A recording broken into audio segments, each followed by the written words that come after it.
ज्या व्यक्तीमुळे आपण या ठिकाणी हा कार्यक्रम घेऊ शकतोय, ज्या व्यक्तीमुळे बहुजन समाजातल्या लोकांना, ज्या व्यक्तीमुळे वंचित लोकांना, ज्या विमुळे गरीब लोकांना त्यांचा न्याय हक्क मिळाला, त्यांचे विचार काय होते, त्यांचे धोरण काय होती, ह्याची माहिती हे समाजातल्या प्रत्येक विद्यार्थ्यापर्यंत, समाजातल्या प्रत्येक घटकातल्या माणसापर्यंत, शेवटच्या माणसापर्यंत त्या ठिकाणी पोहोचले पाहिजेत। त्या विचारांची जी आग आहे, त्या विचारांची जी धग आहे, ही कायम त्या ठिकाणी धगधगत राहिली पाहिजे। हे लोकांच्या मनामध्ये त्या ठिकाणी कंटिन्युअस हे त्या ठिकाणी त्यांच्या मनामध्ये राहिलं पाहिजे की कुणामुळे हे अधिकार आपल्याला मिळालेले आहेत, त्यांचे विचार काय होते हे आपल्याला त्या ठिकाणी कळावं। म्हणून अशा पद्धतीच्या कार्यक्रमाचं आयोजन हे आपण मोठ्या प्रमाणावरती त्या ठिकाणी करण्याचा निर्णय हा त्याच्यामध्ये घेतलेला होता।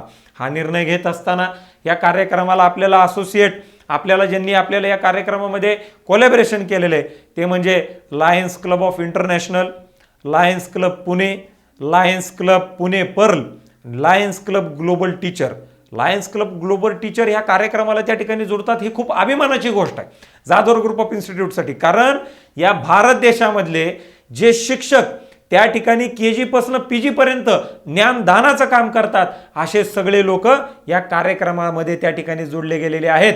आणि म्हणून हा कार्यक्रम या शिक्षकांच्या माध्यमातून सुद्धा भारत देशातल्या विविध लोकांपर्यंत, विविध फॅकल्टीज मधल्या विद्यार्थ्यांपर्यंत पोहोचवण्याचं काम हे अत्यंत मोठ्या प्रमाणावरती आपण त्या ठिकाणी या लायन्स क्लब ग्लोबल टीचरच्या माध्यमातून होणार आहे हे सांगताना मला खूप मोठ्या प्रमाणावरती त्याच्यामध्ये अभिमान आणि आनंद वाटतो।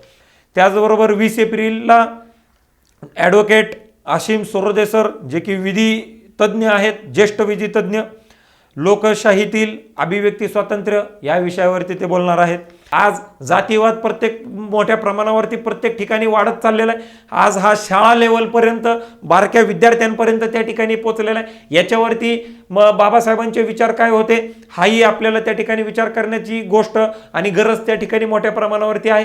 आज राजकारणाची पातळी किती मोठ्या प्रमाणावरती घसरत चाललेली आहे, त्याच्याच मध्ये बाबासाहेबांचे त्याच्यावरती विचार काय होते याचाही अभ्यास करणं गरजेचं आहे। आज स्टार्टअप इंडिया, स्टँडअप इंडियाची घोषणा त्या ठिकाणी खूप मोठ्या प्रमाणावरती त्या ठिकाणी केली जाती, परंतु 60-70 वर्षापूर्वी हे काम डॉक्टर बाबासाहेब आंबेडकरांनी त्या ठिकाणी केलेलं आहे की ज्या लोकांना त्या ठिकाणी अधिकार त्यांचे मिळत नव्हते, ते मिळत नसलेले अधिकार सुद्धा त्यावेळेला संविधानामध्ये सुद्धा, घटनेमध्ये त्या ठिकाणी या लोकांनी त्यांचे धंदे कसे उभे केले पाहिजेत त्याच्यासाठीच आर्थिक सहाय्यता ही 50-60 वर्षापूर्वी ही त्या ठिकाणी त्यांनी निर्माण करून ठेवलेली होती। आज हे आपल्याला त्याचे फायदे आज सुद्धा आपण त्या ठिकाणी घेतोय, त्यांचे विचार हे आज सुद्धा तितकेच फायदेशीर आपल्याला त्या ठिकाणी आहेत। हे जर आपण सगळं लक्षामध्ये घेतलं ते समाजातल्या प्रत्येक व्यक्तीपर्यंत पोहोचणं हे किती गरजेचं आहे। जर आपल्याला देश महासत्ता करायचा असेल, जर आपल्याला या भारताला विश्वगुरू करायचा असेल तर डॉक्टर बाबासाहेब आंबेडकरांचा एक ना एक विचार जोपर्यंत या देशातला प्रत्येक राजकारणी, जोपर्यंत या देशातला प्रत्येक माणूस हा त्यांच्या जीवनामध्ये त्या ठिकाणी आणत नाही, त्यांच्या कामामध्ये आणत नाही, तोपर्यंत आपला देश हा कधीही विश्वगुरू होऊ शकत नाही। हे मानणारा मी एक युवक मी त्या ठिकाणी आहे। आणि म्हणून हा जे यूट्यूब पेज आहे, या यूट्यूब पेजला दररोज जे काही व्हिडिओज अपलोड होणार आहेत ते सगळे व्हिडिओज हे यूट्यूब पेज आपण सगळ्यांनी लाईक करावं, शेअर करावं, सबस्क्राईब करावं, सगळ्या लोकांपर्यंत हा कार्यक्रम पोचवावा, हीच एक आशा आणि अपेक्षा मी आजच्या या कार्यक्रमाच्या माध्यमातून त्या ठिकाणी व्यक्त करतो।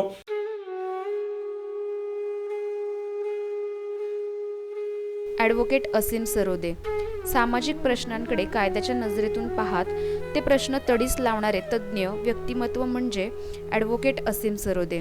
सर्वसामान्यांशी संबंधित विविध प्रश्नांवर याचिका दाखल करून न्यायालयाला त्याची दखल घेण्यास भाग पाडणारे वकील म्हणून महाराष्ट्राला हे नाव आता परिचित झाले आहे। समाजभिमुख वकिली करताना कायदा क्षेत्रामध्ये आणि त्याप्रमाणे समाजामध्ये नवे बदल घडवून आणण्याची जिद्द आणि अभ्यासवृत्ती त्यांच्या व्यक्तिमत्वामध्ये दिसून येते। केवळ व्यावसायिक वकिली न करता सामाजिक परिस्थितीचे आकलन करून समाजाच्या हितासाठी चांगले असेल तीच भूमिका ॲडव्होकेट सरोदे यांनी आपल्या आजपर्यंतच्या वाटचालीत मांडली आणि जपली आहे। ॲडव्होकेट सरोदे यांनी 1999 साली जेव्हा वकिली सुरू केली त्यावेळी मानवी हक्क हा विषय तसा नवा होता। मानवी हक्काविषयी नुकतीच समाजामध्ये जागृती होऊ लागली होती। मानवी हक्कांच्या संरक्षणासाठी त्यांनी आपल्या विधी अभ्यासाचा उपयोग केला। त्यातून एक प्रकारे त्यांनी मानवी हक्कांची चळवळ गतिमान केली। जात पंचायत प्रतिबंध कायदा देशात सर्वप्रथम महाराष्ट्रात अस्तित्वात आला. त्यासाठी ॲडव्होकेट सरोदे यांनी महत्त्वाचे योगदान दिले असून या कायद्याचे श्रेयही त्यांनाच जाते. पर्यावरणाचे प्रश्न सोडवण्यासाठी ते आजही अनेक ठिकाणी लढा देत आहेत. असंघटित समाज घटकांसाठी त्यांनी एक प्रकारे न्यायासाठीचा निवारा उपलब्ध करून दिला आहे. कायद्याचे विश्लेषक आणि कायद्यावरील भाष्यकार म्हणून ते सातत्याने वृत्तपत्रांमध्ये लेखन करीत असतात. विविध विषयांवरील भूमिका ते ठामपणे वृत्तवाहिनींच्या माध्यमातून मांडत असतात. पर्यावरणासाठी ते लढत असलेल्या अनेक केसेस सांगता येतील. एकीकडे समाजभिमुख वकिली करताना त्यांनी कायदा क्षेत्रातील अभ्यासू वृत्ती जोपासली आहे. त्यामुळेच त्यांना सल्लागार व मार्गदर्शन म्हणून अनेक ठिकाणी आमंत्रित करण्यात आले आहे.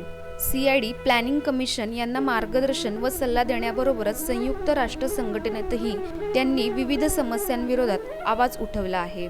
जगभरातील विविध देशांतील लॉ स्टुडंट्स त्यांच्याकडे प्रशिक्षणार्थी म्हणून येतात. ॲडव्होकेट सरोदे यांना नेहरू युवा पुरस्कार, सिटाडेल सोशल ॲक्टिव्हिस्ट पुरस्कार, अशोका फेलोशिप यासह अनेक पुरस्कारांनी सन्मानित करण्यात आले आहे. गेल्या 25 वर्षापासून ॲडव्होकेट असीम सरोदे हे विविध न्यायालयांमध्ये वकिली करत आहेत. केवळ पुस्तकी शिक्षणावरच विश्वास ठेवून माणसांचे मूल्य ठरवणे योग्य नाही. शिक्षणापेक्षा जीवनाचा अनुभव महत्त्वाचा आहे असे ते मानतात. त्यांच्या या दैदिप्यमान वाटचालीस जाधवर इन्स्टिट्यूटचा सलाम आणि आपल्या कायदेविषयक ज्ञानाचा सर्वसामान्यांना उपयोग करून देत असलेल्या कार्यासाठी शुभेच्छा.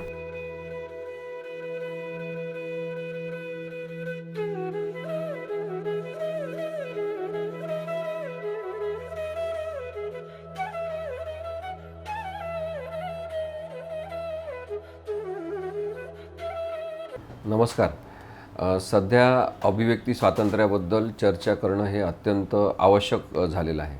कारण की व्यक्ती स्वातंत्र्य जे आहे ते अभिव्यक्ती स्वातंत्र्याभोवती गुंफलेलं आहे असं आपल्याला दिसते. प्रत्येकाला बोलण्याचं स्वातंत्र्य आहे, आपलं मत व्यक्त करण्याचं स्वातंत्र्य आहे, संस्था काढण्याचं, संघटना काढण्याचं स्वातंत्र्य आहे, तसंच मोर्चा काढण्याचं सुद्धा स्वातंत्र्य आहे. एखाद्या महत्त्वाच्या विषयावर निषेध नोंदवण्यासाठी आंदोलनसुद्धा करण्याचा हक्क आहे.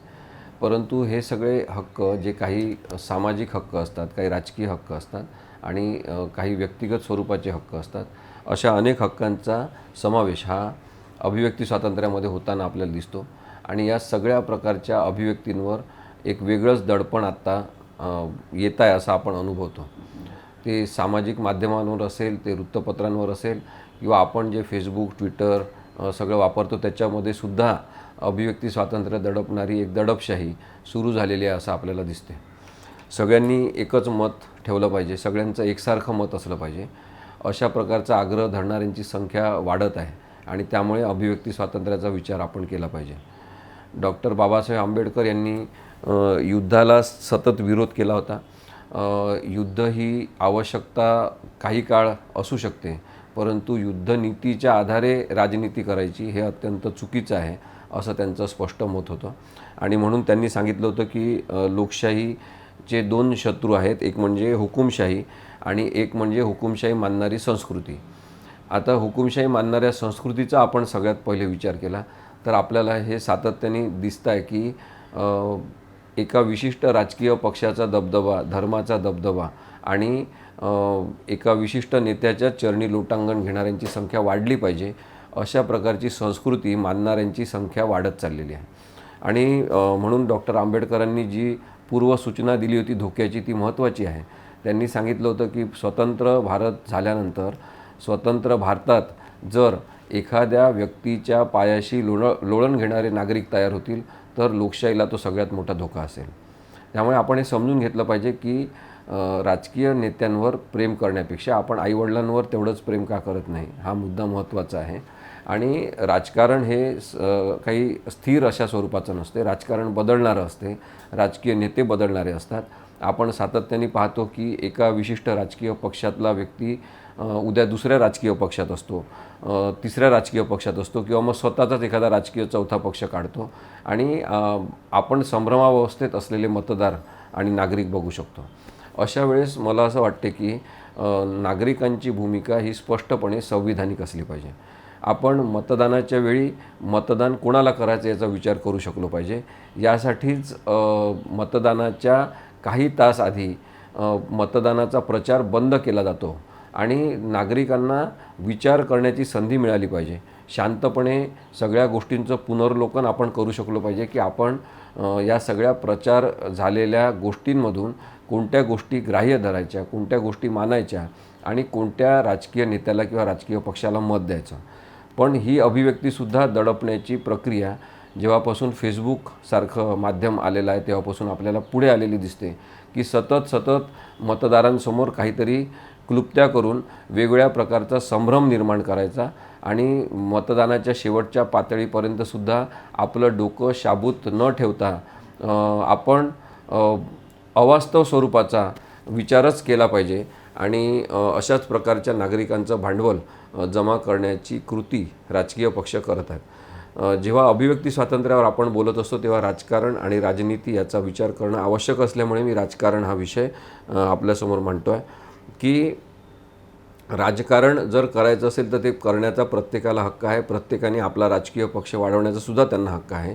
परंतु 24 तास राजकारण करणारे राजकीय माणसं धोकादायक असतात हे कधीतरी नागरिकांनी समजून घेतलं पाहिजे. आपल्याला हे सांगता आलं पाहिजे की आम्हाला आपापलं काम करून आपल्या घराच्या जबाबदाऱ्या पार पाडून आणि कुटुंबाप्रती सगळं कर्तव्य करून राजकारण करणारे नेते पाहिजे. 24 तास राजकारण करणारे नेते हे लोकशाहीला कधीच अपेक्षित नव्हते. कारण राजकीय पक्ष हे एक माध्यम आहे लोकशाही चालवण्याचं. लोकशाहीवर स्वार होण्याचा प्रयत्न करणारे राजकीय पक्ष अभिव्यक्ती स्वातंत्र्य कधीच मान्य करू शकत नाही. हे सामान्य माणसांनी लक्षात घेतलं पाहिजे. आता प्रत्येकजण व्यक्तिगत पातळीवर स्वतंत्र असला पाहिजे, स्वतंत्र विचार करू शकला पाहिजे अशीच भावना संविधानाची आहे. भारतीय संविधान लिहिताना व्यक्तिगत रित्या आपण स्वतंत्र असण्याचे लक्षण म्हणून आपल्याला मूलभूत हक्क दिलेले आहे आणि मूलभूत हक्क मान्य करताना भारतीय संविधानाने हीच भूमिका घेतलेली आहे की प्रत्येक माणूस जन्मतः स्वतंत्र आहे. त्यामुळे केवळ लिखित स्वरूपात ते अधिकार अधोरेखित करून ते मान्य करण्याची भूमिका केवळ संविधानाची आहे आणि म्हणूनच जे मूलभूत हक्क आहे त्यांना आपण बरेचदा नैसर्गिक अधिकार म्हणतो कारण की ते जन्मतःच प्रत्येक जिवंत व्यक्तीला मिळालेले असतात. पण संविधानाने ते आपल्याला जेव्हा मान्य केलेले आहे तेव्हा लोकशाहीमध्ये ते आपण गॅरंटेड स्वरूपामध्ये नागरिकांना देऊ आणि म्हणून लिखित संविधान हे अत्यंत महत्त्वाचं आहे ज्याच्यामध्ये हक्क देत असतानाच कर्तव्याची जाणीवसुद्धा नागरिकांसाठी करून देण्यात आलेली आहे. मग आता अभिव्यक्ती स्वातंत्र्य या शब्दामध्ये अभिव्यक्ती आणि स्वातंत्र्य हे दोन शब्द आहेत. स्वातंत्र्य हा शब्द त्याच्यामध्ये आहे म्हणजे तो केवळ हक्कांशी संबंधित विषय आहे असं समजून चालणार नाही. आपल्याला हे लक्षात घेतलं पाहिजे की अभिव्यक्ती स्वातंत्र्य ही हक्क आणि कर्तव्य यांची एकत्रित अशी जबाबदारीची भूमिका आहे. त्यामुळे मला अभिव्यक्तीचं स्वातंत्र्य आहे म्हणून मी काही बोलेन, मी कशाही स्वरूपात माझं मत व्यक्त करीन, मी कोणावरही राग व्यक्त करीन, मी शिवीगाळ स्वरूपात सतत बोलत राहीन, मी इतरांना चिडवत राहीन, मी संसदेमध्ये सुद्धा इतरांबद्दल घालून पाडून टोकाची भूमिका घेऊन त्या माणसाच्या व्यंगांवर किंवा व्यंगात्मक हास्य निर्माण करणारे वक्तव्य मी करीन तर ते बेजबाबदारपणाचं लक्षण आहे. त्यामुळे अभिव्यक्ती स्वातंत्र्य ही कर्तव्यांसह येणारी जी भूमिका आहे ती जर आपण समजून घेतली तर जबाबदारी प्रत्येकावर आहे की अभिव्यक्ती स्वातंत्र्याचा गैरवापर कोणीही करता कामा नये. आणि म्हणून मग वेगवेगळे सिनेमे येताना आपण बघतो एखादा सिनेमा त्यातली एखादी भूमिका मला आवडत नसेल त्याचा मी निषेध करू शकतो, पण मग त्या सिनेमावर बंदी घाला अशी मागणी करायची, त्या सिनेमाबद्दल तोडफोड करायची हे अत्यंत चुकीचं आहे. अर्थात चुकीचा इतिहास दाखवणारा सिनेमा, चुकीची भूमिका मांडणारा सिनेमा, नागरिकांमध्ये तेढ निर्माण होईल याच दुष्ट भावनेतून तयार केलेले सिनेमे हे नेहमीच चुकीचे असू शकतात. अभिव्यक्ती स्वातंत्र्याच्या गैरवापराचं ते उदाहरण असते. पण तरीही चुकीची अभिव्यक्ती म्हणून सुद्धा अभिव्यक्ती स्वातंत्र्य आपल्याला मान्य करता आलं पाहिजे हे डॉक्टर बाबासाहेब आंबेडकरांच्या एका उदाहरणातून मी आपल्याला सांगू शकतो. नुकतंच काही वर्षांपूर्वी NCERTनी भारतीय संविधानाचा इतिहास दाखवणारं एक पुस्तक काढलं. त्याच्यामध्ये त्यांचा विचार असा होता की आपण वेगवेगळ्या अभिव्यक्तीच्या संदर्भात आणि भारतीय संविधानाच्या विकासाच्या संदर्भातल्या पायऱ्या दाखवत असताना चित्रांचा वापर केला पाहिजे आणि चित्र स्वरूपामध्ये आपण काहीतरी मांडणी करू शकलो पाहिजे.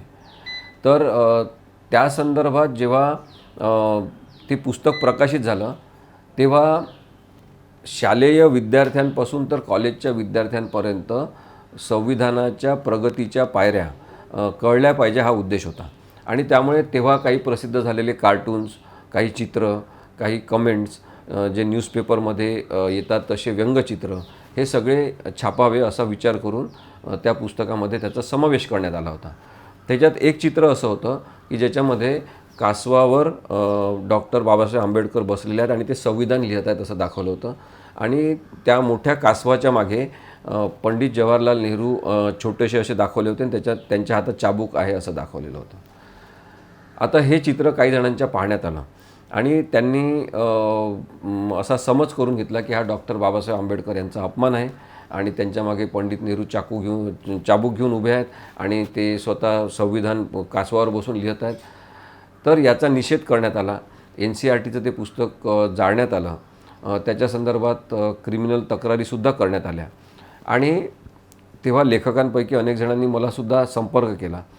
मी जेव्हा या प्रकरणामध्ये काय झालं हे बघताना प्रयत्न केला तेव्हा मला आढळलं की ते जे चित्र NCERTनी छापलेलं होतं ते कार्टून हे डॉक्टर बाबासाहेब आंबेडकर जिवंत असताना टाइम्स ऑफ इंडिया या वृत्तपत्रामध्ये शंकर नावाचे जे तेव्हाचे कार्टूनिस्ट होते त्यांनी ते काढून छापण्यात आलेलं होतं. डॉक्टर आंबेडकर हे दररोज न्यूजपेपर वाचणारे, त्याच्या सगळा आढावा घेऊन संविधानामध्ये त्याच्याबद्दलचे अनेक लोकांचे प्रश्न मांडणारे म्हणून ओळखले जातात. त्यांनी ते चित्र अर्थातच पाहिलं असेल, पण त्यांनी त्याच्यावर कोणताही आक्षेप त्यावेळेस घेतला नाही. उलट खिलाडू वृत्तीने त्यांनी ते स्वीकारलं. कारण की कार्टून काढणाऱ्या माणसाचा उद्देश हे दाखवण्याचा होता की भारतीय संविधान अत्यंत संथ गतीने लिहिलं जात आहे. इतके वर्ष संविधानाचं लिखाण सुरू आहे पण संविधान अजून लिहून पूर्ण का झालं नाही, अशा स्वरूपाचा आक्षेप त्यांना मांडायचा होता. आता आपण हे समजून घेतलं पाहिजे की ज्या आंबेडकरांनी संविधानाची रचना करत असताना अभिव्यक्ती स्वातंत्र्याची संकल्पना ही आपल्या देशामध्ये कशा पद्धतीची राहील हे मांडलेलं आहे, त्यांना संविधानाच्या या सगळ्या तरतुदींबद्दल बारकाईने जाणीव होती आणि त्यामुळे त्यांनी हे नक्की ठरवलेलं होतं की अभिव्यक्ती ही केवळ मला आवडणारी असेल असं नाही. अभिव्यक्ती माझ्यावर टीका करणारी, माझ्या कामाचं परीक्षण करणारी, टीकात्मक विश्लेषण करणारी आणि माझ्याबद्दल काहीतरी अशा प्रकारे आरोप करणारीसुद्धा असू शकते. पण याचा अर्थ त्यातून अपमान झाला असं होत नाही, हे डॉक्टर आंबेडकरांना कळत होतं. कारण की त्यांनी भारतीय संविधान सर्वसमावेशक पद्धतीने सगळ्या लोकांसाठी लिहिलेलं आहे. त्यांनी कधी त्याच्यावर आक्षेप घेतला नाही. पण आज दुर्दैवाने काही लोकांना डॉक्टर आंबेडकर कळत नाहीत, केवळ त्यांचा पुतळा दिसतो. त्यांना डॉक्टर आंबेडकरांचे विचार कळत नाही. संविधानाचं केवळ पुस्तक त्यांच्या हातातलं दिसते, पण संविधानातलं पुस्तक कधी काढून ते वाचत नाही. आणि म्हणून आंबेडकरांचे विचार समजून घेणं हे मला वाटते की संविधान समजून घेण्यासाठीचा एक महत्त्वाचा मार्ग आहे. आणि ते आव्हान आहे की आंबेडकर जर आपल्याला झेपत नसतील तर मग बाबा म्हणून उदो करण्यात काही अर्थ नाही. डॉक्टर आंबेडकर हे समजून घेतले पाहिजे, जगण्याच्या पातळीवर आणले पाहिजे. आपला मित्र म्हणून आपण त्यांना बघू शकलो पाहिजे. कधीतरी त्यांच्या हातातलं पुस्तक आपल्या हातात आपण घेतलं पाहिजे. त्यांचा हात आपल्या हातात धरून आपण 2 पावलं चालू शकलो पाहिजे. आणि मग असे आपण आरोप करणार नाही. डॉक्टर आंबेडकरांचा त्याच्यामध्ये काही अपमान नसताना आपण NCERTचं पुस्तक जाळलं, काही जणांनी निषेध केला. भावनांच्या संदर्भात आपण हे बघू शकतो की भारतामध्ये भावनांना एक खूपच जास्त उकळी आलेली आहे. सायंटिफिकली आपण पाहिलं तर त्वचा हा आपल्या शरीराचा सगळ्यात वरचा भाग आहे असं म्हणतात. परंतु भारताच्या बाबतीत मात्र ते चुकीचं आहे असं ठरेल अशा प्रकारची परिस्थिती निर्माण झालेली आहे. कारण की त्वचेच्या वरसुद्धा भावनांचा एक नवीन कृत्रिम त्वचेचा भाग तयार झालेला आहे की कोणाच्याही भावना कधी दुखावू शकतात. आणि म्हणून अभिव्यक्ती स्वातंत्र्य समजून घेणं याच्यासाठी सुद्धा महत्त्वाचं आहे की भावना महत्त्वाच्याच असतात, पण शेवटी आपण जर अभिव्यक्ती स्वातंत्र्याची व्याख्या केलेली आहे, आपण त्याच्याबद्दलची तरतूद केलेली आहे, तर हे समजूनच घेतलं पाहिजे की आपली तारीफ करणारच कोणीतरी बोलेल अशी अपेक्षा करणं चुकीचं आहे. लोकशाहीमध्ये प्रत्येकाला इतरांचं विश्लेषण करण्याचे हक्क आहे. आपण पाहिलं की सरकार बदललं, केंद्र सरकार बदललं, वेगळ्या पक्षाचं सरकार आलं आणि लोकशाहीसाठी आवश्यकच आहे की वेगवेगळ्या पक्षांचे सरकार आले पाहिजे. सरकार बदलत राहिलं पाहिजे. आज एक राजकीय पक्ष असेल, उद्या दुसरा राजकीय पक्ष आला पाहिजे. अशा प्रकारे लोकशाही प्रवाही राहणं हे सुद्धा भारतीय संविधानाचं तत्त्व असल्यामुळे दर 5 वर्षांनी मतदान झालं पाहिजे ही तरतूद आपण संविधानाने स्वीकारलेली आहे. पण 5 वर्षासाठी सरकार आल्यावर कोणीतरी आपण आता राजे झालेलो आहे, आपण आता महाराजे झालेलो आहेत अशा भूमिकेतून जर लोकशाहीचा गैरवापर करणं ठरवलेलं असेल तर तो सुद्धा अभिव्यक्ती स्वातंत्र्याचा आणि भारतीय संविधानाचा अपमान आहे असं मला स्पष्टपणे सांगायचं आहे. आणि म्हणून मग 5 वर्षांनी का होईना मतदार राजा होतो, 5 वर्षांनी का होईना मतदारांकडे जावं लागते, म्हणून निदान नागरिकांशी चांगलं वागण्याचं नाटक तरी आता केलं जात आहे. नाहीतर नागरिकांची कुणालाच काही घेणं देणं नाही, अशा प्रकारची परिस्थिती आपल्याला बघायला मिळाली असते. संविधानाचे आपल्याला खरं तर उपकार मानायला पाहिजे की त्यांनी नागरिकांसाठी कुठेतरी एक महत्त्वाचं पद, महत्त्वाचा काळ काही मतदानाच्या निमित्ताने का असेना लिहून ठेवलेला आहे. आणि त्यामुळे सामान्य माणसांचे प्रश्न हे सोडवणं क्रमप्राप्त असल्यामुळे प्रश्न सोडवण्याचं एक तर नाटक केलं जाते किंवा दिखावा स्वरूपात काही प्रश्न सोडवले जातात. खरोखरची लोकशाही आणायची असेल तर नागरिकांसाठी चालवलेली राज्यव्यवस्था ही सुद्धा आपल्या अभिव्यक्ती स्वातंत्र्याची मागणी म्हणून आपण केली पाहिजे असं मला वाटते. आता Universal Declaration of Human Rights जे आहे, जे 1948मध्ये झालं, म्हणजे मानवी हक्कांचा वैश्विक घोषणापत्रांचा जो काही आपण मागोवा घेतला, तर आपल्याला दिसेल की त्याच्यामध्ये सुद्धा अभिव्यक्ती स्वातंत्र्याचा उल्लेख स्पष्टपणे केलेला आहे. आणि डॉक्टर आंबेडकरांनी भारतीय संविधान लिहित असताना भारतीय समाजाच्या गरजा काय आहेत, या समाजव्यवस्थेमध्ये उणिवा आणि त्रुटी काय आहेत, माणूस म्हणून जगताना जातीच्या धर्माच्या आधारे येणारे वेगवेगळे अडथळे आणि अडचणी काय आहेत याचा विचार त्यांनी केलेला आहे. बरेच जणं त्यांनी संविधान लिहिलं याच्याबद्दल त्यांना महामानव म्हणतात, संविधानाचे निर्माते म्हणतात. पण मला असं वाटते की डॉक्टर आंबेडकरांचं मोठेपण जे आहे ते याच्यामध्ये आहे की त्यांना स्वतः वाळीत टाकलेलं जीवन जगावं लागलं. त्यांना स्वतःला अन्यायग्रस्त जीवन जगत असताना स्वतःची प्रगती बुद्धीच्या जोरावर करताना अनेकांची मदत घ्यावी लागली. आणि सुदैवाने सयाजीराव गायकवाड असतील किंवा शाहू महाराज असतील अशा अनेकांनी त्यांना मदत केली. आणि आपल्याला बुद्धिमान असे डॉक्टर आंबेडकर बघायला मिळाले. नाहीतर जीवन प्रवास त्यांचा जो आहे तो अडखळला असता आणि एका अत्यंत बुद्धिमान माणसाला भारत मुकला असता. परंतु पुढे जाऊन आपल्याला हेच सूत्र जे आहे ते आंबेडकरांच्या जीवनामध्ये सातत्याने आलेलं दिसते की जेव्हा पंडित नेहरूंनी सगळ्यात पहिली मंत्रिमंडळाची यादी तयार केली तेव्हा त्याच्यामध्ये डॉक्टर आंबेडकरांचं नाव नव्हतं. त्यांनी महात्मा गांधींकडे ती यादी दिली आणि त्यांनी सांगितलं की मंत्रिमंडळाची पहिली यादी अशा स्वरूपाची असणार आहे, त्याच्यामध्ये काही सुधारणा असेल तर आपण सुचवाव्या. तेव्हा आंबेडकरांचं एकमेव नाव एका चिठ्ठीवर लिहून पंडित नेहरूंना त्यांनी दिलं आणि त्यांनी सांगितलं की आंबेडकरांचा समावेश मंत्रिमंडळामध्ये असला पाहिजे. आणि भारताला एक अत्यंत बुद्धिमान माणूस पहिला कायदा मंत्री म्हणून भेटला. तर आपण हे पाहू शकतो की एक महान माणूसच दुसऱ्या महान माणसाला ओळखू शकतो. आणि त्यामुळे याच्यामध्ये सुद्धा एक जी महत्त्वाची गोष्ट आहे ती समजून घेतली पाहिजे की डॉक्टर आंबेडकर आणि महात्मा गांधी यांचे मतभेद असतील, मोठ्या लोकांचे वैचारिक मतभेद असतात आणि ते राहिलेसुद्धा पाहिजे, ते जिवंतपणाचं लक्षण आहे. परंतु तेच मतभेद घेऊन जगणारे जे अल्पबुद्धी आणि मंदबुद्धीचे लोक आहेत त्यांना हे समजून घ्यायला पाहिजे की दोन महान लोकांमधले काही वादविवाद चघळत बसायचे आणि महात्मा गांधी आणि डॉक्टर आंबेडकर यांना वेगळं करायचं, ही सुद्धा कूटनीती जी आहे ती आपण समजून घेतली पाहिजे. भारतीय लोकशाही डॉक्टर आंबेडकर आणि महात्मा गांधी यांच्या एकत्रित विचारांशिवाय मजबूत होऊ शकणार नाही, हे आपण सगळ्यात पहिले समजून घेतलं पाहिजे. आणि काही लोकांना हे पाहिजेच आहे की आंबेडकर आणि गांधींचं भांडण असंच पेटलं पाहिजे आणि लोक डिवाईड राहिले पाहिजे. तर या दुहीचा फायदा जे लोकशाही मानत नाही आणि लोकशाहीचं केवळ नाटक करतात अशा लोकांना घ्यायचं आहे. भारतीय संविधानातली जी अभिव्यक्ती स्वातंत्र्याची रचना आहे ती बघत असताना आपल्याला लक्षात येते की इतिहासाचं ओझं न घेता आंबेडकरांनी स्वतःवरचा अन्यायसुद्धा बाजूला ठेवून ज्या पद्धतीने भारतीय संविधान लिहिलं ती त्यांच्यातली मोठेपणाची एक गोष्ट आहे. म्हणजे तुम्ही विचार करा की एका माणसाला ज्या जातीमध्ये जन्माला आलेला आहे त्याच्यामुळं जो सतत अन्याय सहन करावा लागला, सतत शोषण त्यांचं झालं, त्यांनी जे बघितलेलं आहे, आणि आपण आता एका पदावर बसलेलं आपण संविधान लिहिणार आहे, त्यावेळेस कुठेतरी बदला घेण्याची भावना निर्माण होणं हे नैसर्गिकरित्या शक्य होतं. पण ती भावना दाबून कोणत्याही प्रकारे बदलाची भावना न मनात ठेवता सगळ्या भारतीय समाजाला एका दिशेने नेण्याचा प्रयत्न म्हणून जी योजना बाबासाहेब आंबेडकरांनी भारतीय संविधानाच्या माध्यमातून आखलेली आहे की बदल्याच्या भावनेतून काही न लिहिता सगळ्यांना एका संकल्पनेमध्ये भारत देश म्हणून बांधण्याचा जो प्रयत्न केला आहे त्याच्यामध्ये डॉक्टर आंबेडकरांची महानता आणि मोठेपण आहे आपण समजून घेतलं पाहिजे. वर्गसंघर्ष उभा राहण्याच्या ज्या शक्यता आहे त्या मिटवण्यासाठी त्यांनी अभिव्यक्ती स्वातंत्र्याची रचना केलेली आहे. अभिव्यक्ती स्वातंत्र्य म्हणजे प्रत्येकाला बोलण्याचं स्वातंत्र्य, प्रत्येकाला मतं व्यक्त करण्याचं स्वातंत्र्य. मग याच्यामध्ये एक महत्त्वाचा भाग जो आहे तो लक्षात घेतला पाहिजे की अभिव्यक्ती स्वातंत्र्याच्या या सगळ्या तरतुदीमध्ये नकार देण्याचं स्वातंत्र्य सगळ्यात महत्त्वाचं आहे. की मला एखादी गोष्ट मान्य नाही तर मी ती सांगू शकलो पाहिजे, ती सांगण्याची संधी मला मिळाली पाहिजे आणि ती सांगण्याची जागा म्हणून निर्भय वातावरण मिळालं पाहिजे.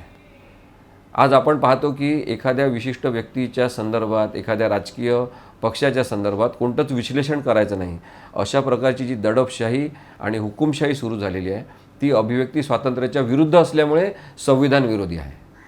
आणि म्हणून अशा घटनाबाह्य ज्या काही व्यवस्था निर्माण करण्याचा प्रयत्न होतो आहे तो भारतीय संविधानाला अनुरूप नाही आणि म्हणून आपण अशा प्रवृत्तीपासून दूर राहायला पाहिजे. अधिकारांची पूर्णता बाधित होऊ नये, म्हणजे absolute nature of fundamental rights आपण ज्याला म्हणतो ते बाधित होऊ नये याची एक संकल्पनासुद्धा अभिव्यक्ती स्वातंत्र्यामध्ये अपेक्षित आहे. की प्रत्येकाला जेव्हा मत मांडण्याचा हक्क आहे तेव्हा एखाद्या गोष्टीतून कोणाला तरी डावललं असेल, मुद्दाम वगळलं असेल, मुद्दाम अन्याय केला असेल तर त्या व्यक्तीलासुद्धा त्या अन्यायाबद्दलची जाणीव झाल्यावर त्याचा विरोध करण्याचा हक्क आहे. आता या सगळ्या ज्या गोष्टी अभिव्यक्ती स्वातंत्र्याच्या आहे त्या आपण कधीच समजून घेत नाही आणि म्हणून अभिव्यक्ती स्वातंत्र्य जणू काही निरंकुशपणे वापरायचं आहे, कोणालाही कशाही प्रकारे बोलायचं. म्हणजे आपण साधं फेसबुकवर बोलणाऱ्या आणि मत व्यक्त करणाऱ्या लोकांचं उदाहरण जर घेतलं तर आपल्याला दिसते की कोणीतरी एकजण आपलं मत मांडतो, ते मत आपल्याला मान्य नसेल कदाचित, तुम्ही त्याचा प्रतिवाद करू शकता, त्यांचं मत चुकीचं आहे सांगू शकता, परंतु त्या व्यक्तीला घालून पाडून बोलायचं, शिवीगाळ करायची, आई बहिणींवरून शिव्या द्यायच्या की तुझं मत तुझ्याजवळ ठेव आणि मग खूप वाईट पद्धतीने बोलायचं, ट्रोलिंग करायचं, हे अभिव्यक्ती स्वातंत्र्य नाही आहे. हा अभिव्यक्ती स्वातंत्र्याचा गैरवापर आहे, हे आपण समजून घेतलं पाहिजे. त्यामुळे जबाबदारीने आपण या सगळ्या ज्या वैज्ञानिक सुविधा निर्माण झालेल्या त्या वापरू शकतो का आणि आपण माणूस म्हणून त्याचा विचार करू शकतो का याचा वागणुकीच्या पातळीवर विचार झाला पाहिजे. आजही आपण पाहतो की महाराष्ट्रामध्ये जे काही सुरू आहे की एकमेकांना राजकीय पक्ष आणि नेते कोणत्याही पद्धतीने शिव्या देताना आपण बघतो. त्याचा जरूर निषेध झाला पाहिजे. कोणीतरी एखादा तोतडा माणूस असतो, त्याच्या तोतडेपणावर लिहिलं जाते, एखाद्या वृत्तपत्रामध्ये तसा मथळा छापला जातो, हे सुद्धा चुकीचं आहे. नैसर्गिक असलेल्या व्यंगांवर आपण बोलणं, त्याची गंमत करणं, त्याची टर उडवणं हे चुकीचं आहे. परंतु मग आता सर्वोच्च नेते तसं बोलतात आणि मग त्याच्यामुळे सगळ्या महाराष्ट्रभर आणि देशभर तशाच पद्धतीने बोललं जाते असं आपल्याला दिसते. आणि म्हणून चिडवण्याच्या स्वरूपात बोलण्याची जागा संसद नाही. आपण इतरांची टर तिथे उडवू शकत नाही. संसदेमध्ये भाषणाचा जो दर्जा होता तो अत्युच्च स्वरूपाचा भारताने अनुभवलेला आहे. संसदीय भाषणांचा लेखाजोखा जर आपण पाहिला तर अभिव्यक्ती कशा पद्धतीने वापरायची असते याचे उत्तम उदाहरणं आपल्याला दिसतात पंडित नेहरूंच्या भाषणामधून, इंदिरा गांधींच्या भाषणामधून, त्याचबरोबर बॅरिस्टर नाथ पै यांच्या भाषणामधून, अटल बिहारी वाजपेयी यांच्या भाषणामधून. पण आता जो दर्जा खालावलेला आहे की अशाच पद्धतीने बोलायचं असते आणि त्याच्यामुळे आपण सर्वोच्च होऊ शकतो अशी जर काही जणांची भावना असेल तर त्यांनी समजून घ्यायला पाहिजे की अशा प्रकारची अभिव्यक्ती भारताच्या संस्कृतीला चालत नाही. जास्त काळ हे खपवून घेतलं जात नाही आणि त्यामुळे लोकशाही प्रत्येकाला आपली जागा दाखवत असते. जेव्हा इंदिरा गांधींनी अभिव्यक्ती स्वातंत्र्य दडपण्याचा प्रयत्न केला आणि आणीबाणी जाहीर केली, वृत्तपत्रांचं स्वातंत्र्य हिरावून घेतलं, लोकांना सांगितलं की सरकार विरुद्ध बोलायचं नाही, सरकार विरुद्ध बोलणाऱ्यांना जेलमध्ये टाकणं सुरू केलं, त्यावेळेस लोकांनी तो सगळा त्रास सहन केला.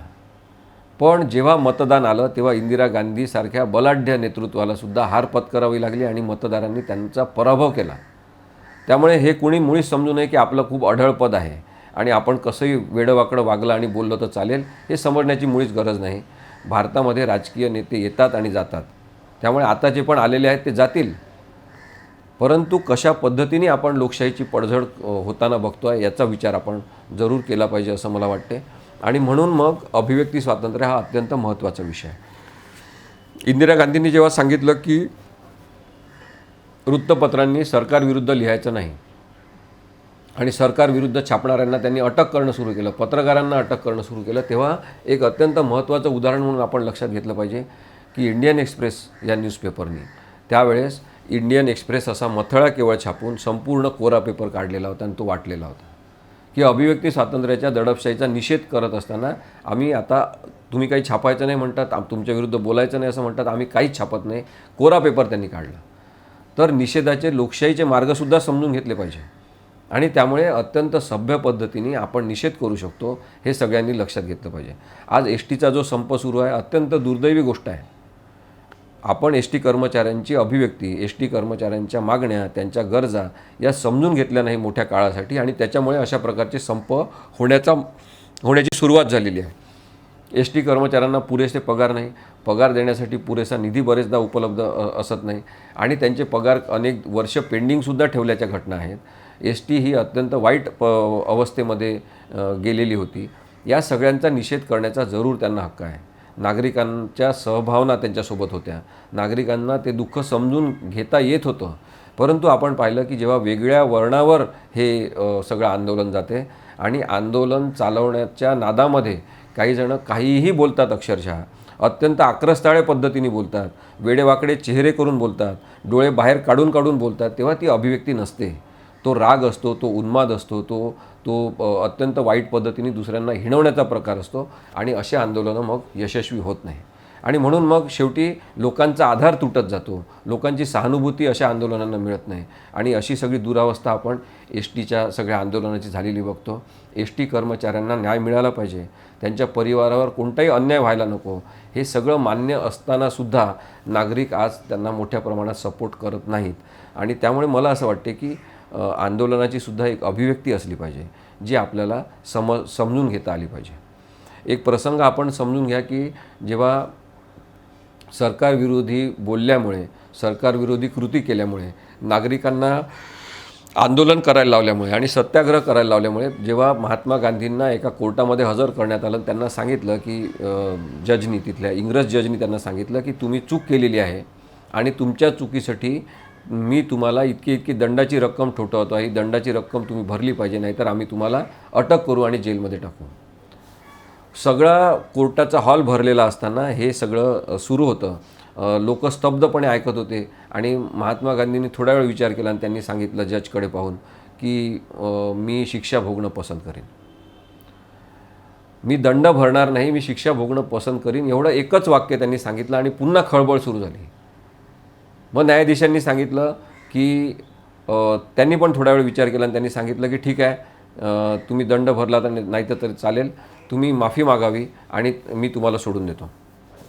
त्यांनी पुन्हा थोडा वेळ सगळी स्तब्धता अनुभवली आणि मग गांधी म्हणाले की मी माफी मागणार नाही, मला जेलमध्ये पाठवलं तरी चालेल. न्यायाधीशसुद्धा हडबडून गेला आणि थोड्या वेळ पुन्हा विचार केल्यावर न्यायाधीशांनी सांगितलं की ठीक आहे, मी तुम्हाला सोडून देता, याच्यानंतर असं करायचं नाही. आता आंदोलन करण्याची, निषेध करण्याची एक पद्धत असते, हे आपण समजून घेतलं पाहिजे की सत्य जे आहे ते साध्या पद्धतीने सांगितलं तरी त्याला आंदोलनाचं स्वरूप प्राप्त होत असते आणि त्यामुळे सत्यावर आधारित प्रामाणिक आंदोलनं उभे राहणं ही भारताची गरज आहे. भारतामध्ये आज आंदोलनांची गरज आहे. आंदोलन दडपणाऱ्यांची किती मोठी ताकद असेल तरी अभिव्यक्ती स्वातंत्र्यासाठी, भारतीय संविधानाच्या मजबूतीसाठी बोलणाऱ्या नागरिकांची गरज आजही आहे. जी इंदिरा गांधींनी आणीबाणी लावली तेव्हा होती, तशीच आज छुप्या आणीबाणीच्या काळामध्ये सुद्धा मोठी गरज आहे असं मला वाटते. नागरिकांनी लोकशाहीमध्ये जनहित कशात आहे याचा विचार करून आपली वागणूक ठरवली पाहिजे. एखाद्या विशिष्ट राजकीय पक्षाचं वजन वाढलं पाहिजे, एखाद्या विशिष्ट राजकीय पक्षालाच मत मिळालं पाहिजे, याच्यामध्ये काही जनहित नसते. जनहित हे लोकशाहीचं भलं कसं होईल याच्यामध्ये आहे आणि त्याच्यामुळे लोकशाहीचं भलं कसं होईल याचा विचार करताना एक लक्षात घेतलं पाहिजे की लोकशाही ही कोणाचीही बांधील नाही. लोकशाही व्यवस्था आहे, यंत्रणा आहे आणि ही यंत्रणा उभी राहण्यासाठी खूप मोठा कालावधी आपल्याला लागलेला आहे. उद्ध्वस्त करायला मात्र आपण पाहतो की मागच्या 5-6 वर्षामध्येच ही उद्ध्वस्त होण्याकडे वाटचाल सुरू झालेली आहे. म्हणून लोकशाहीच्या यंत्रणा मजबूत राहिल्या पाहिजे, तरच आपलं नागरिकत्व सुरक्षित राहील. नागरिक जर सुरक्षित आणि बलाढ्य राहिले तर राजकीय पक्ष हे केवळ एक माध्यम आहे म्हणून कार्यरत राहतील, नाहीतर राजकीय पक्ष हुकुमशाह होऊ शकतात. आणि म्हणून मग राजकीय पक्ष ही काही संविधानामधली कल्पना नाही. राजकीय पक्ष ही केवळ एक योजना म्हणून आहे, एक मार्ग म्हणून आहे. पण राजकीय पक्ष म्हणजेच लोकशाही नाही, मतदान म्हणजे सुद्धा लोकशाही नाही, समजून घेतलं पाहिजे. केवळ मतदानाच्या वेळेस आणि निवडणुकांच्या वेळेस लोकशाही जणू काही प्रत्यक्ष अवतरली आहे अशा प्रकारचं चित्र आपल्याला दिसते. तर मतदान ही नागरिक स्वातंत्र्याची एक छोटीशी अभिव्यक्ती आहे. केवळ मतदान म्हणजे लोकशाही नाही, तर मतमोजणी कशी होते ती म्हणजे लोकशाही आहे. आणि त्यामुळे मतमोजणीबद्दल जर शंका लोकांच्या असतील तर मग लोकशाही ही कुठेतरी कलुषित झालेली आहे असं आपल्याला समजून घेता आलं पाहिजे. जे भारताच्या लोकशाहीचं, यंत्रणांचं, भारताच्या राजकारणांचं विश्लेषण करणारे आवाज आहे ते दाबून टाकण्याची प्रक्रिया ही अत्यंत धोकादायक आहे. क्रिटिकल ॲनालिसिस आणि डिसेंटिंग व्हॉइसेस असं आपण ज्याला म्हणू ते दाबण्याची प्रक्रिया जर सुरू झालेली असेल तर ते नक्कीच हुकुमशाहीचं लक्षण आहे. मग हे हुकुमशाहीचे एलिमेंट्स आपल्या घरामध्ये असतील, कुटुंबामध्ये असतील, रस्त्यावर असतील, आपल्या गावात असतील, आपल्या शहरात असतील आणि आपल्या देशामध्ये असतील, तिथे तिथे आपल्याला निदान ओळखता आले पाहिजे. त्यासाठी अभिव्यक्ती स्वातंत्र्याची संकल्पना समजून घेणं हे अत्यंत आवश्यक आहे. गैरसंविधानिक मार्गांचा वापरच करायचा अशा प्रकारे प्रादुर्भाव भारतीय राजकारण आणि समाजकारणामध्ये निर्माण झालेला आहे असं दिसते. आणि मग धर्म हे त्यातलं एक माध्यम आहे की धर्माचा गैरवापर करायचा. धर्मसुद्धा एक अभिव्यक्ती आहे की माझा धर्म कोणता, माझी जात कोणती, माझा धर्म कोणता हे ठरवण्याचा हक्क मला आहे. माझी जात कोणती आहे हे जन्माने जरी ठरत असलं, माझा धर्म जरी जन्माने ठरत असला तरी तो धर्म सोडून देण्याचा सुद्धा हक्क प्रत्येकाला आहे. आर्टिकल 25 जे भारतीय संविधानातलं आहे ते धर्मस्वातंत्र्याच्या संदर्भात विश्लेषण करणारं अत्यंत महत्त्वाचं कलम आहे. मग त्याच्यानुसार पाहिलं तर अनेक धर्म एका जीवनामध्ये स्वीकारण्याचा हक्क प्रत्येकाला आहे. मग तसा धर्म स्वीकारायचा असेल तर आपण धर्मस्वातंत्र्यसुद्धा समजून घेतलं पाहिजे. मध्ये हिजाबचा विषयाला आपण सगळ्यांनी पाहिलं की काही महिलांना, मुलींना हिजाब घालायचा आहे, पण काही जणांनी त्याला विरोध केलेला होता.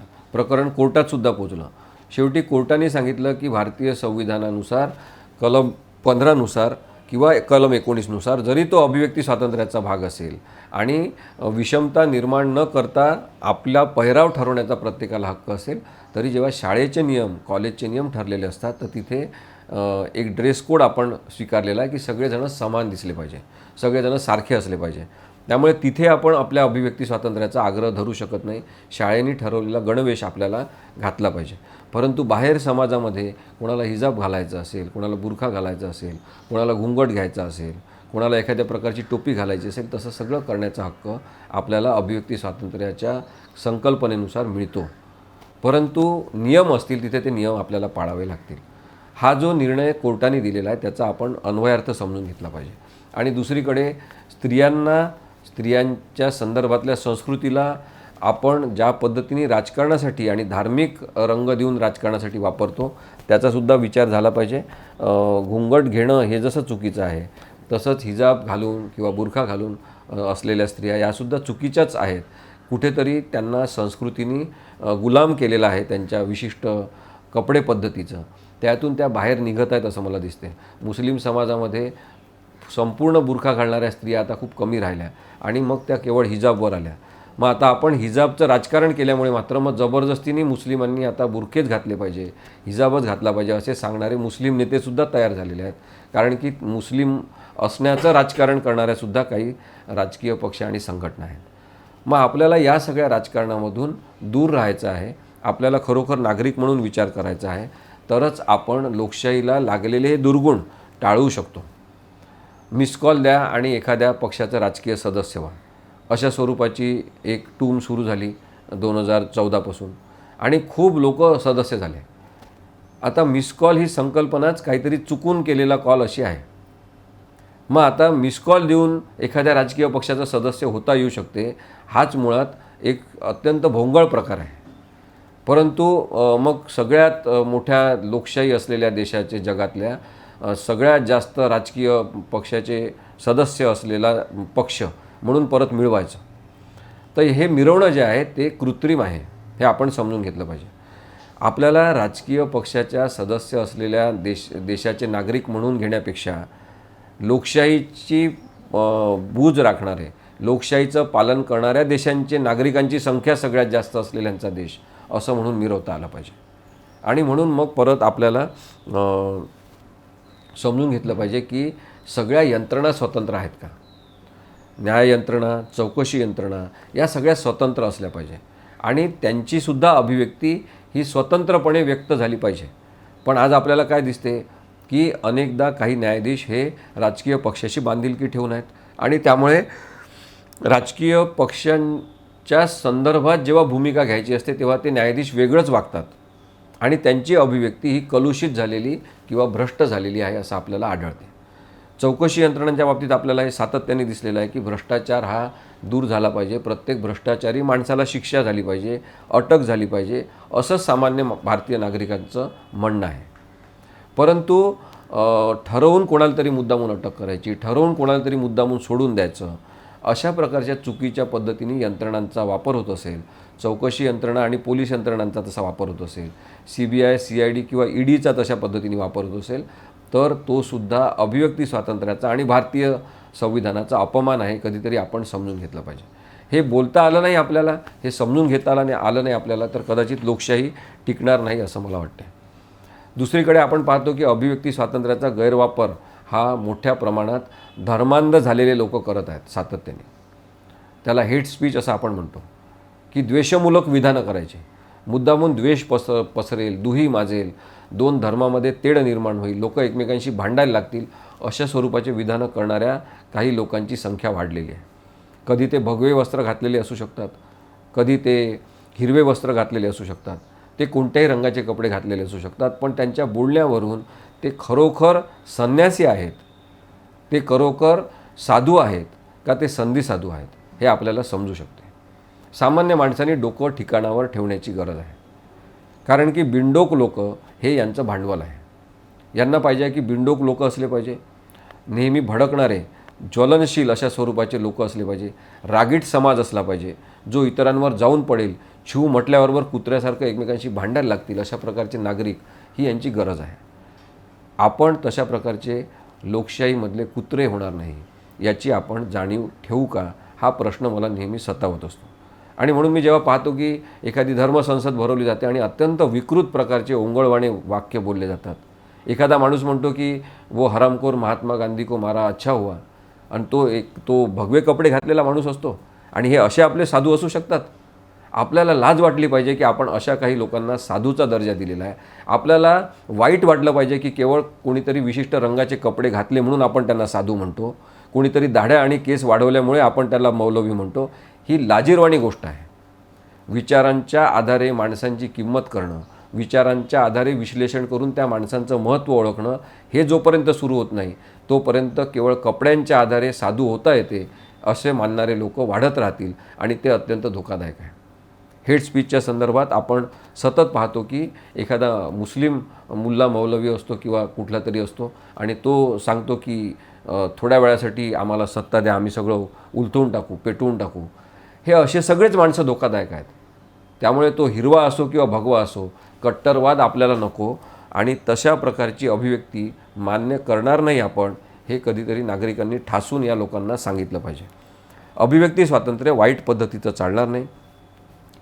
जबाबदार वक्तव्य करणं हेच जर आर्टिकल 19 मधल्या अभिव्यक्ती स्वातंत्र्याचं मूलभूत तत्त्व असेल तर प्रत्येकाने अत्यंत जबाबदारीने आणि स्पष्टपणे ही सगळ्या प्रकारची भूमिका मांडली पाहिजे आणि कायद्यांची अंमलबजावणी झाली पाहिजे असं मला वाटते. हेट स्पीच जी आहे त्याची व्याख्या नाही. व्याख्या स्पष्ट नसली की कोणी मनाला येईल तशाप्रमाणे व्याख्या काढायची असं सुद्धा होऊ शकत नाही. त्यामुळे आपल्या सत्सद विवेक बुद्धीला पटते अशा प्रकारची व्याख्या करण्याचा प्रयत्न अनेक न्यायनिर्णयांमधून झालेला आहे आणि त्या न्यायनिर्णयानुसार आपल्याला विचार करता आला पाहिजे की आपण कशा पद्धतीने अभिव्यक्ती मान्य करायची.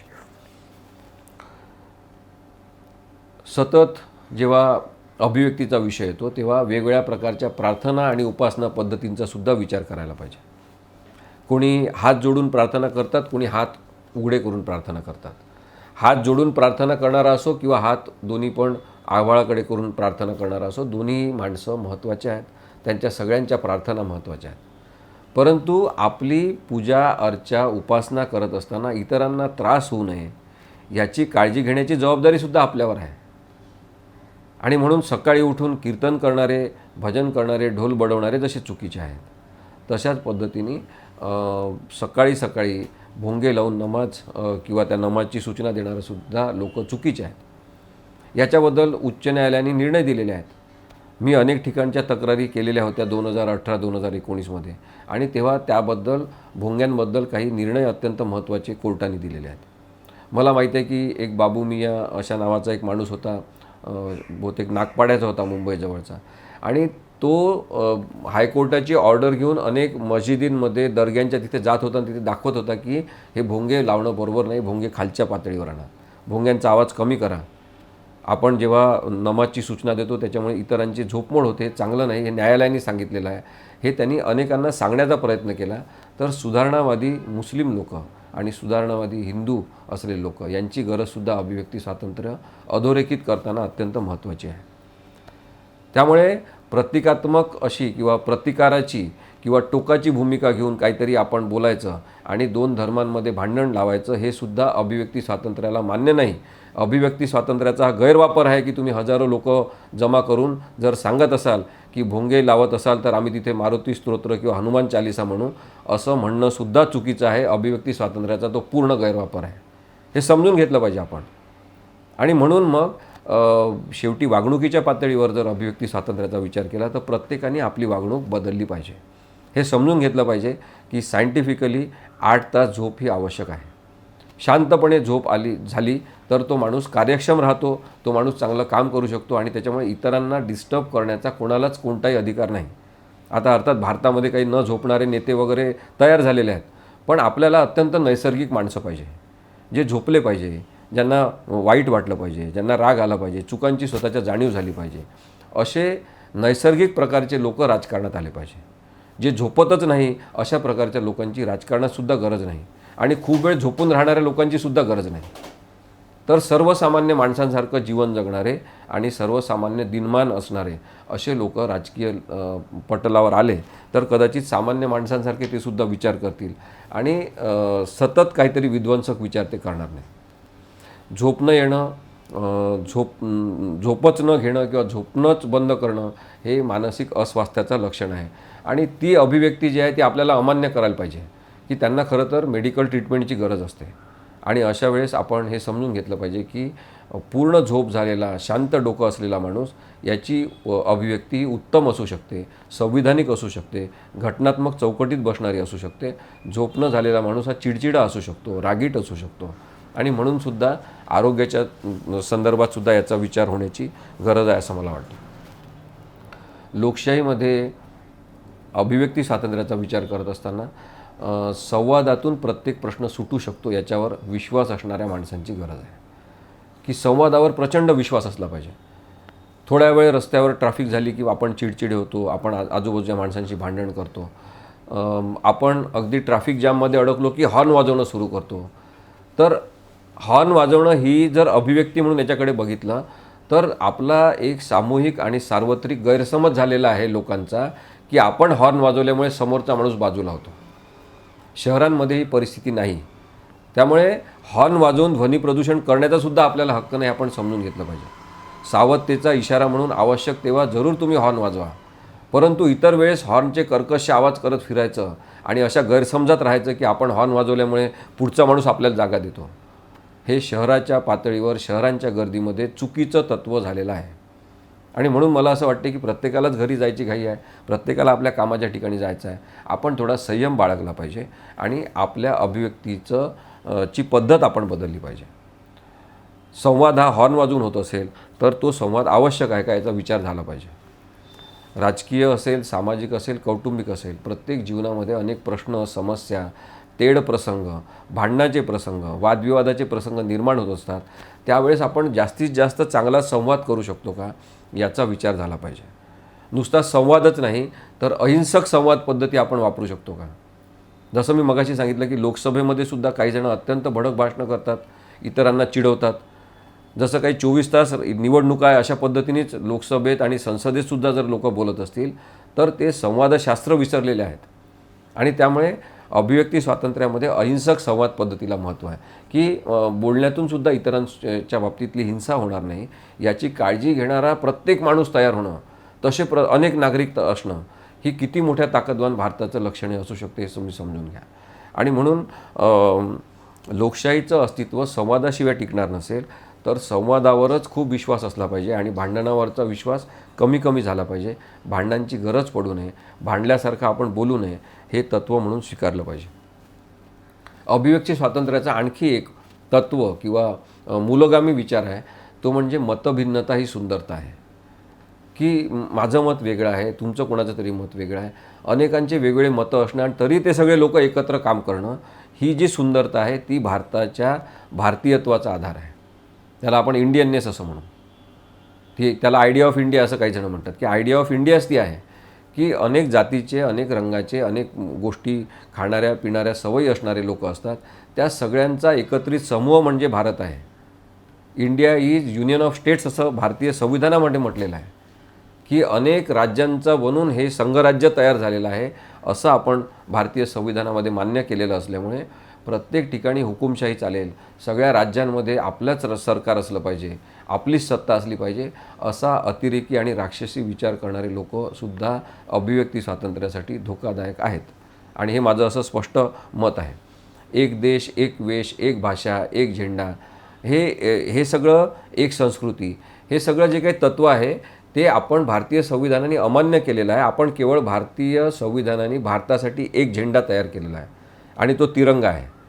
त्यामुळे तो 3 रंगांचा झेंडा ज्याच्यावर निळं चक्र आहे, तोच भारताचा स्वाभिमानाचा, अभिमानाचा एकमेव मुद्दा असला पाहिजे. इतर कोणतेही झेंडे महत्त्वाचे नाही. आणि त्यामुळे इतर कोणत्याही झेंड्यांच्या संदर्भातला विचार न करता भारताच्या झेंड्याचा आणि भारताच्या एकात्मतेचा विचार आपल्याला करता आला पाहिजे. ती अभिव्यक्ती मला असं वाटते की अत्यंत महत्त्वाची आहे. हेट स्पीचचे जे क्रायटेरिया आहे ते बदलत चाललेले आहे. उच्च न्यायालय आणि सर्वोच्च न्यायालयांनासुद्धा कदाचित संभ्रम निर्माण झालेला आहे आणि त्यामुळे परवा एका केसचा निकाल देताना एका न्यायालयाने अत्यंत हास्यास्पद निर्णय दिला आणि त्यांनी सांगितलं की कोणी किती द्वेषाने बोलत असेल, पण तो जर हसून बोलत असेल तर ते द्वेषमूलक वक्तव्य आहे, हेट स्पीच आहे असं आपण समजू शकत नाही.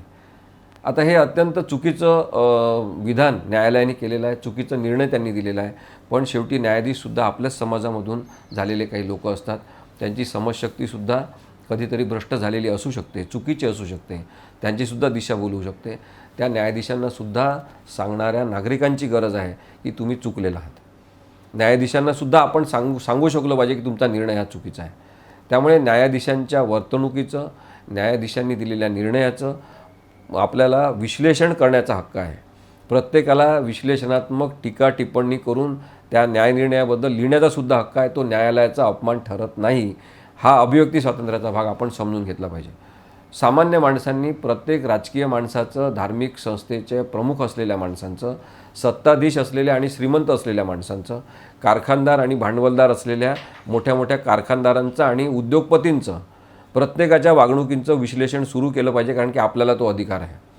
जोपर्यंत अशा सगळ्या उच्चपदस्थ लोकांना हे कळणार नाही की आपण वागणूक करत असताना आपल्यालासुद्धा भारतीय संविधानाचे नियम आहेत, आपल्यालासुद्धा अभिव्यक्ती स्वातंत्र्य हे जबाबदारीनेच करायचं आहे आणि आपणसुद्धा रस्त्यावर आल्यानंतर समाजामध्ये वावरताना सामान्य माणूसच आहे, याची जाणीव जोपर्यंत त्यांना होणार नाही तोपर्यंत समानता प्रस्थापित होऊ शकत नाही. आणि म्हणून समानता प्रस्थापित करायचं असेल तर काय करावं लागेल? समानतेकडे जाणारा मार्ग कोणता आहे असा प्रश्न अनेकदा आपल्याला पडतो. समानतेकडे जाणारा मार्ग एकच आहे, तो म्हणजे विषमता समजून घेणे. जोपर्यंत विषमतेचे मूल्य, विषमतेचे एलिमेंट्स आपल्याला कळत नाही तोपर्यंत आपण समानता शिकू शकत नाही. आणि म्हणून या समाजामधल्या जाती धर्मावर आधारित विषमता समजून देणारे अनेक सिनेमे येत असतात. त्या सिनेमांमधून आपण तो बोध घेतला पाहिजे की आपण खरोखरच आपलं जीवन, आपली विचार करण्याची पद्धत बदलण्याची गरज आहे.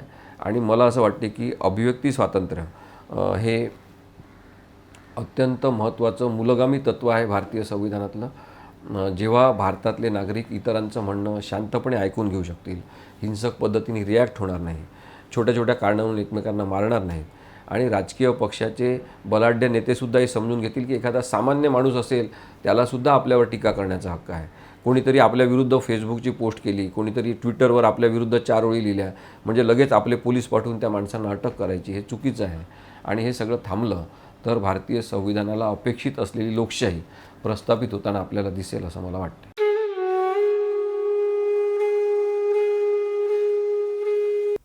नमस्कार. दुसरी भारतरत्न डॉक्टर बाबासाहेब आंबेडकर ऑनलाईन व्याख्यानमाला सुरू झालेली आहे. मला अत्यंत आनंद होतो की या व्याख्यानमालेमध्ये अनेक वेगवेगळे तज्ज्ञ, सामाजिक कार्यकर्ते, शिक्षण क्षेत्रामध्ये काम करणारे तज्ज्ञ, वकील क्षेत्रामध्ये काम करणारे तज्ज्ञ, अशा अनेक लोकांनी डॉक्टर बाबासाहेब आंबेडकरांच्या विविध अष्टपैलू व्यक्तिमत्वावरती प्रकाश टाकलेला आहे आणि अत्यंत चांगल्या पद्धतीनं सर्वांपर्यंत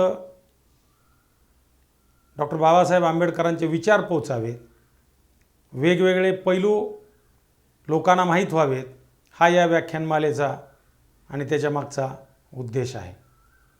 ही व्याख्यानमाला आयोजित करताना सर्व व्याख्याते यांचे संस्थेच्या वतीने मी आभार मानतो.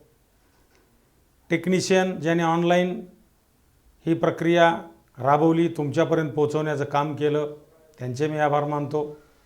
आपण सर्व श्रोते फार मोठ्या प्रमाणावरती याला साथ देत आहात. आपलेही सर्वांचे मी आभार मानतो आणि थांबतो. जय हिंद, जय महाराष्ट्र.